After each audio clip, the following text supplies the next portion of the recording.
Buenas noches, hoy es viernes 6 de febrero del año 2015, este programa 17 del año, el 2155 del ciclo. Un 22 de junio del año 2010, don Luis Hernando Tapia Pachi, entonces juez con muchos años de ejercicio, no solo del derecho, sino del juzgado, decidió salir del país.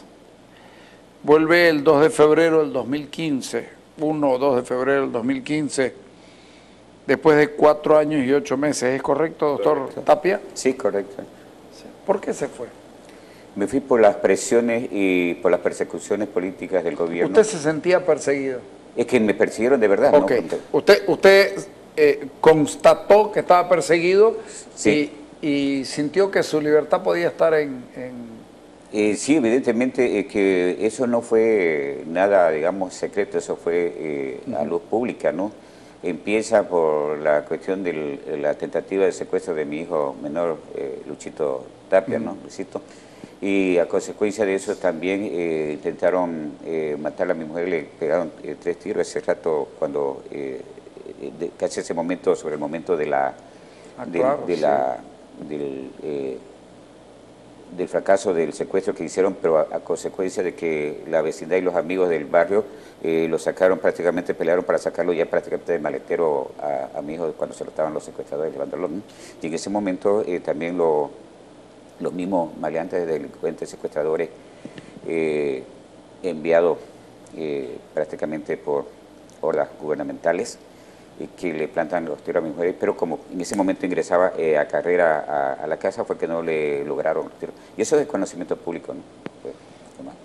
¿Usted hizo la denuncia de eso? Sí, se hizo la denuncia, la hizo mi esposa, la denuncia, pero desgraciadamente en ese momento que se hizo la denuncia, vino una orden del Estado Mayor o Superior, no sé cómo lo llamarán, en la ciudad de La Paz, y que aquí al comando departamental, para que esa denuncia no sea procesada, que no se la reciban. O sea, no habían garantías. No habían garantías, absolutamente nada. Entonces, y ante esa situación, y además con los amenazamientos que habían hecho, con la amenaza de llevarme preso, ¿no? Y primero había una amenaza, después fueron, las cosas se fueron poniendo, venía la persecución, vino la persecución a mi familia, vino la persecución a mi entorno, vino la persecución ya a mi persona, ya las amenazas más fuertes, más serias, ¿no? Y aparte ya pues que me habían, ahí en el mismo juzgado, me recuerdo que me llegó una comisión y me habló que como se estaba llevando el caso del supuesto terrorismo y ya se estaba viendo la cuestión. Vamos a hablar después de eso, me interesa. Bueno, entonces ahí me dijeron, doctor, si usted se alinea, usted se alinea, si usted obedece todo lo que nosotros le pedíamos, todas esas cosas, usted va a estar seguro. ¿Recuerda quién le dijo eso? No recuerdo, porque eran gente desconocida de la Paz, ¿no? Ya. Muy poco, yo no soy muy fisonomista, pero de allá de La Paz vinieron. Pero sí eran de gubernamental. Y me hicieron otra propuesta, entonces le dije que no. Que no. Yo siempre fui servidor de la ley toda mi vida, y he sido servidor de la justicia. Nunca fui servidor de los gobiernos y eso fue mi norma de conducta. ¿Cuántos años de juez? De juez de Minero Cuantía, yo he sido juez de Minero Cuantía casi 6 años, 7 años más o menos, ¿no? Pues en esa época, ¿no? Cuando antes de estudiante todavía. Y después 14 años de juez en Puerto Suárez, casi 14 años, más los 9 para 10 en Santa Cruz prácticamente que iban a hacer, ¿no? Prácticamente 24 años. Prácticamente, o sea, redondeando, era un mes más o menos, pero más o menos entonces toda mi vida le dediqué al Poder Judicial, a la ley y a la Administración de Justicia. ¿Es rico? ¿Quién? ¿Usted? No.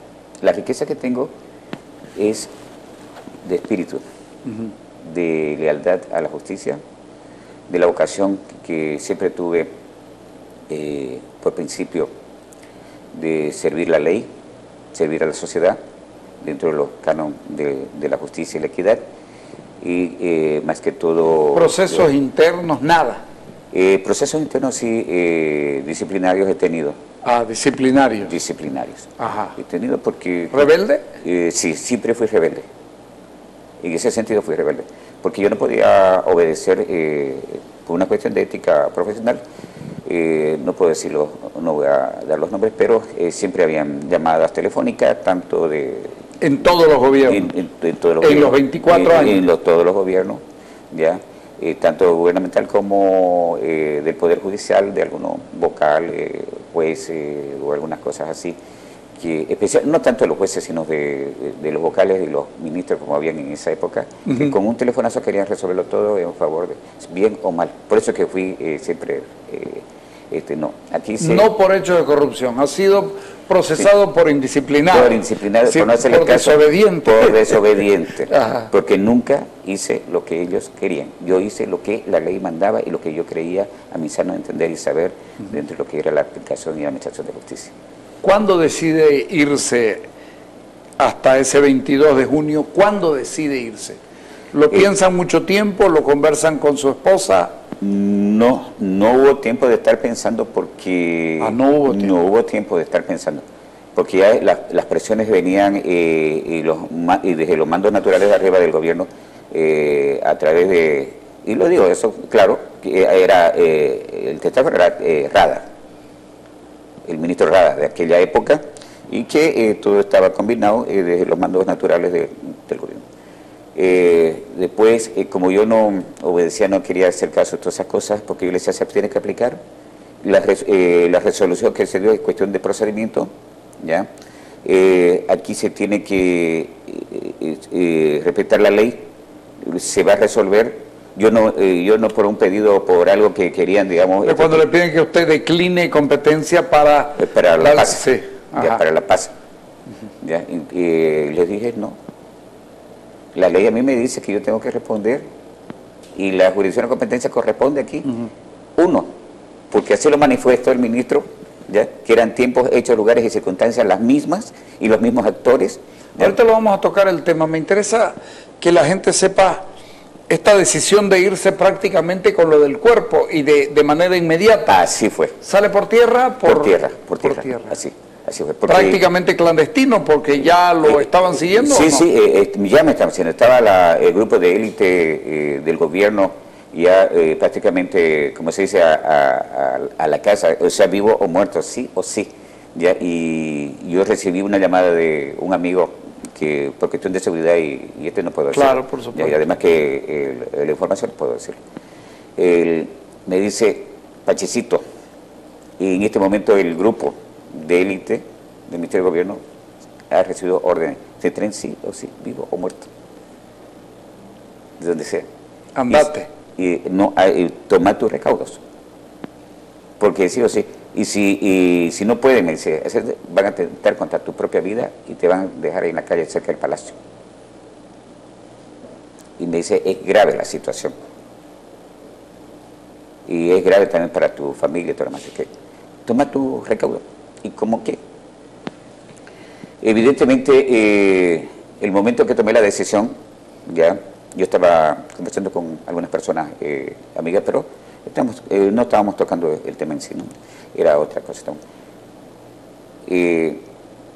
Tomé la decisión de salir ese momento. Cuando yo ya salía, no en el vehículo normalmente que yo me trasladaba para cumplir los ejercicios de mis funciones, sino en otro que ellos no conocían, estaba yo saliendo a media cuadra de donde estaba cuando llegó el grupo de élite casi al lugar donde estaba, pero no encontraron absolutamente nada, pero yo estaba mirando. El vehículo en el que yo siempre andaba, vayan a darse una vuelta por la plaza y por la ciudad y no me paran hasta que se acabe la gasolina. Le dije a mi hijo, a mi otro hijo y a un amigo, y yo los voy a llamar. Y lo llamé a mi otro hijo y le dije, mi hijo, vamos porque esto... ¿Quién lo saca? Mi hijo, mi otro hijo. ¿Hasta la frontera? Hasta Corumbá. ¿No pararon? No paramos. Solamente... ¿Viajaron toda la noche? Sí, echamos gasolina, cargamos de gasolina, aceite para el vehículo y nos fuimos directamente hasta Corumbá. Llegué allá y... ¿Pasa sin problemas con su cédula? Sí, puede pasar hasta sin cédula. Ajá. ¿Ya? Puede pasar, si no tiene documentos porque usted está siendo perseguido, están atentando contra su vida. Pero un ratito, el traspaso de la frontera, ¿ahí mismo pide usted el asilo? No, me fui directamente a la Federal. O sea, usted llega a Puerto Suárez, pasa a Corumbá. Pasa. Y directamente desde la frontera hasta la Policía Federal. Hasta la Policía Federal. Y ahí me contacté en ese entonces estaba el jefe del Servicio de Inteligencia de la Federal.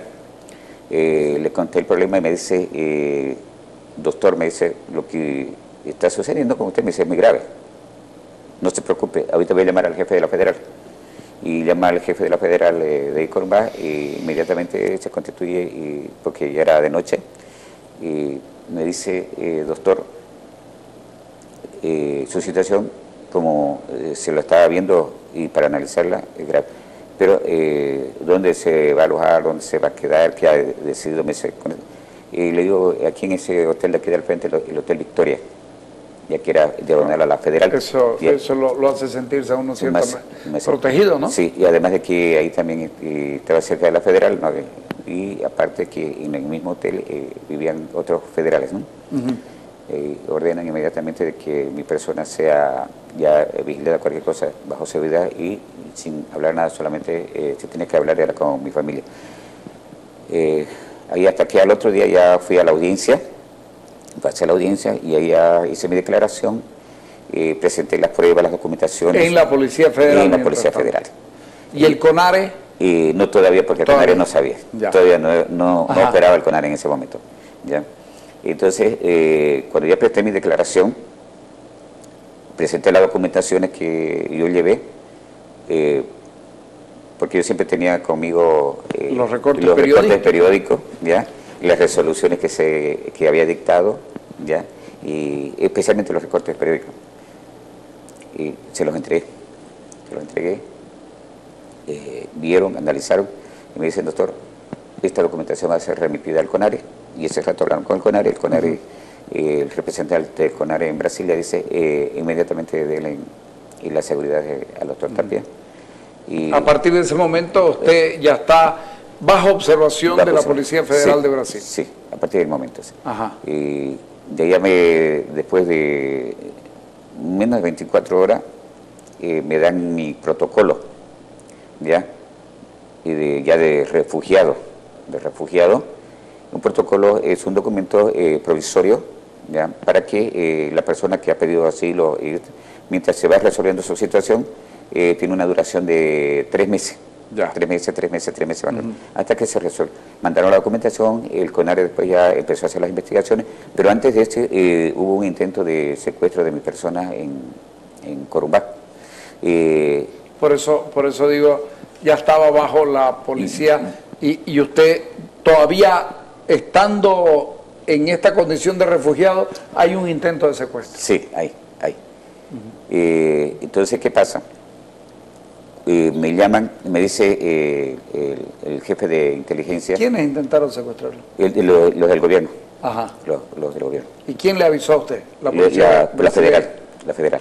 Ajá. La Federal. Inmediatamente la Federal agarra, me avisa. Y ¿qué le dicen? Doctor Tapia me dice, su situación está grave. Usted va a conversar con alguien porque inmediatamente tenemos que trasladarlo, me dicen a un lugar más seguro. Y le avisan que había habido un intento. Sí, había esa situación. También creo que fue público, ¿no? Sí, público fue público. Ya se movilizan después se movilizan los jueces, magistrados, colegas abogados. Los abogados al comienzo que yo llegué, inmediatamente estaban con mi persona apoyándome en todo. O sea, el día siguiente porque yo me constituí y conversé con los colegas abogados de Corumbá y no la podían creer. Y entonces se pusieron en conocimiento y de ellos se pusieron también ellos en guardia. Ya después se dio una conferencia, porque yo esos días antes, primero fui a Corumbá, a Brasil, y lo denuncié al gobierno por los abusos y atropellos cometidos contra el Poder Judicial y contra mi persona. Ya. Y de allá yo me vine con los periódicos. Antes del asilo. Antes del asilo. ¿ya? Y lo presenté, salió a nivel internacional. Y luego salió ya lo traje a los periódicos, lo presenté en mi trabajo porque pensaban que yo no iba a ir porque ya estaba yo en la persecución. Igual fui a mi oficina, llegué a mi oficina, pensé que estaban también, no supieron cómo ingresé al Palacio de Justicia ni nada, pero ahí ya llamé a la prensa y dije que sí, evidentemente lo había denunciado por los abusos que estaba cometiendo el gobierno. Ajá. ¿Ya? Ese día ya fue cuando el gobierno en realidad y el ministro de Gobierno Rada y los otros sus compinches ordenaron que ya la detención, vivo o muerto y sea como sea, y si no podía, y si había alguna cuestión de reacción por mi parte, directamente que actúen. Y en ese momento yo no sabía cuál era el grupo de reacción inmediata porque desconocía, ¿para qué voy a decir que sabía? Yo siempre sabía que la policía de aquí había el servicio de inteligencia, había todo lo demás, la policía, pero no tenía conocimiento que lo desplazaban así tan rápido.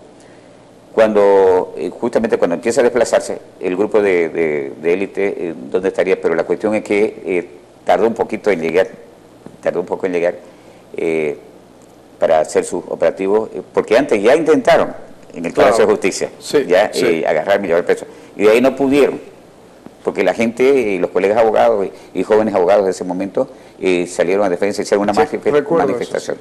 Ya no pudieron. Dentro del Palacio de Justicia ya no lo podían hacer, porque ya era público. Ellos pensaron que yo, con su amenazamiento, yo me iba a quedar callado. ¿Ya? Pero yo hablé, yo grité, yo no me quedé callado, como se quedaban todos. ¿Ya? Entonces, y ahí fue cuando ya después ya vino, ya no podían hacerme nada, no me podían agarrar. Yo tuve que salir, un día de eso, por un lugar X del Poder Judicial, que ellos me estaban esperando al otro lado, ya había todo. Y yo inmediatamente, cuando vi eso, observé desde adentro, y conjuntamente con unos amigos y mis hijos que me estaban conmigo, yo salí. Mis hijos salieron normalmente por la puerta correspondiente y yo salí por donde debería salir, por otro lado. Esa no le salió. De ahí vino otro momento, hubieron habeas corpus, amparos que planteé, salieron algunos favorables, ¿no? Y paralizaba un poco la cosa ahí. ¿Qué pasa? O sea, la peleó antes de irse. Hasta lo último. Peleó su derecho de seguir ejerciendo. En ejercicio de la función. Hasta lo último. Buscando que se respete la ley y el Estado de Derecho, los derechos y garantías constitucionales, no solo de mi persona, sino de todo el mundo litigante, porque yo había hecho justa aplicación de la ley. Y no tenía interés en ningún caso, ni en ninguna situación en particular. Porque lo que yo quería es que se respete el debido proceso, el Estado de Derecho, y se cumpla la ley y la Constitución Política del Estado. ¿Esto le sirve, esta denuncia que vaya hacia Brasil, finalmente le sirve cuando va y pide asilo? También me sirvió. Sí, me sirvió porque ellos ya lo habían visto esa denuncia, y lo que más les sorprendió a ellos es que yo hubiera vuelto casi dentro de las 24 horas, porque yo llegué ese día antes en la noche, o sea, en la noche, al otro día en la mañana me estaban esperando para agarrarme preso alrededor del palacio. Ellos no supieron cómo yo entré ahí, llamé a la prensa, presenté los papeles, quedaron más locos, y ese mismo día ordenaron. Ese mismo día salí. Ese mismo día salí. Y yo me recuerdo que le dije a mi secretario, sin decirle qué era lo que iba a hacer, porque me dice, estaban todos tristes, ¿no?, por la situación de la aprehensión, de lo que estaba pasando, mis funcionarios ahí, los otros funcionarios de los otros juzgados, colegas ahora abogados y otros jueces, me dice que qué vamos a hacer. Tapia, te vamos a apoyar.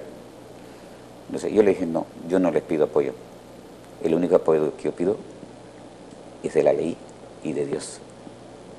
Que Dios me ayude a defender la ley y un Estado de Derecho para que no se cometan injusticias en este país, en este pueblo y en este templo de conocimiento y de la sabiduría, como lo dice el Poder Judicial. ¿Le pido un cortecito? Claro, encantadísimo. Dale.